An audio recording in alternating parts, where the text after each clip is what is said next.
நான் சொல்றது கொஞ்சம் கேளுங்க. பாவண்ண என்ன சொல்றாங்கன்னு கேப்போம். என்ன சொல்றீங்க? I love you.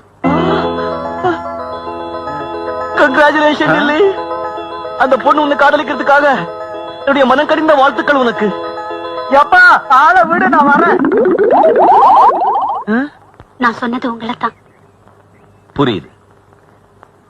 என்ன பத்தி உனக்கு என்ன தெரியும்? என்ன போய் காதலிக்கிறீங்கிற? கல்யாண மண்டபத்துல உங்களை பார்த்தப்போ உங்க தைரியத்தை பத்தி தெரிஞ்சுக்கிட்டேன். போலீஸ் ஸ்டேஷன்ல உங்களை பார்த்தப்போ உங்க மன உறுதியை பத்தி தெரிஞ்சுக்கிட்டேன்.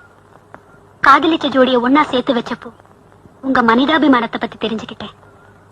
ஹாஸ்டலுக்கு நீங்க வந்தப்போ உங்க துணிச்சலை பத்தி தெரிஞ்சுக்கிட்டேன். அதுக்கப்புறமா என் மனசு முழுக்க நீங்க தான் இருக்கீங்கன்னு தெரிஞ்சுக்கிட்டேன். ரொம்ப சந்தோஷங்க, ரொம்ப சந்தோஷம். நீங்க என்ன பத்தி தெரிஞ்சுக்கிட்டதை விட தெரிஞ்சுக்க வேண்டியது நிறைய இருக்கு. இத பாருங்க, நான் ஒரு அன்எம்ப்ளாய், ஒரு சாதாரண குடும்பத்துல பிறந்த ஒரு சாதாரண மனுஷன். எனக்காக சில பொறுப்புங்க இருக்கு, எனக்காக சில உயிரிங்க இருக்காங்க. ஆக இந்த காதலுக்கும் நமக்கும் ரொம்ப தூரம். நீங்க வேற ஆள பாருங்க, நான் வர்றேன். நீங்க ஒன்னும் சொல்ல வேண்டாம்.